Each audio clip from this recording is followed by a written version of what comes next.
Welcome to step 5. This is the fun one, building wealth.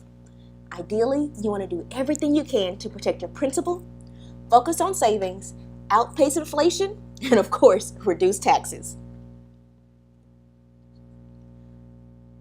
What is the wealth formula?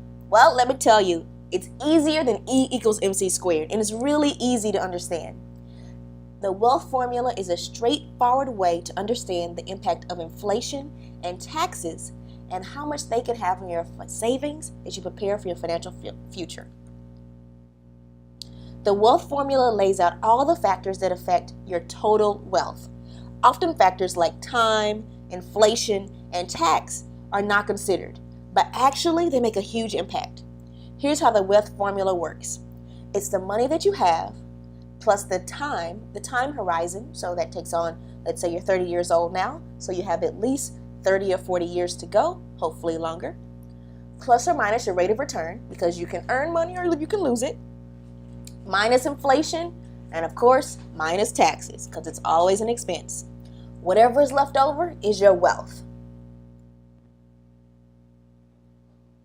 Really and truly, it illustrates that interest rates can go up or they can go down.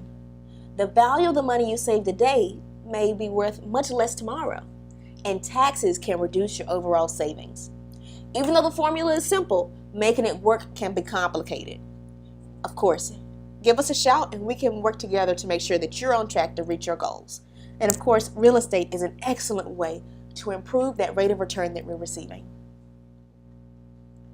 Time is one of your greatest allies while you're saving for retirement. And let's break it down by age to figure out how you can use time like a boss. If you're in your 20s, are you too young to start saving for retirement?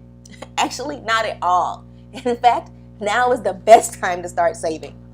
Time is on your side, and you really need to use that for your advantage. Let's say you're 25, and your retirement goal is to have $1 million saved by the time you're 65. No problem. If you start saving $655.30 per month, you'll reach your goal in 40 years.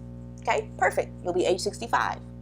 However, if you wait until you're 45, you'll have to save almost $2,500 a month, $2,432.89 to be exact, which is a lot of money, especially in age 45. At that point, you're going to have a family, probably a mortgage.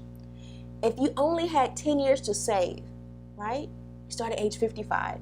Your monthly savings amount would need to be $6,439.88. If you wait till you're only 5 years out, those contributions need to be over $14,000 a month, $14,704.57. That's assuming that the money saved and all 4 of these scenarios are based on monthly compounded rate of return and a hypothetical 5% interest tax-deferred account. So that means if you have taxes coming out, you have inflation coming out, you're not going to make it. So again, let's say your goal is to accumulate $1 million. Assuming we have 5% annual rate of return, the investments are tax deferred.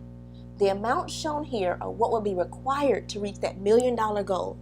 Here's the point. The more time you have, the less you need to save to reach it. And that's really how you use time like a boss to your own advantage. So what can you do today to put a little bit more aside and invest for your own future?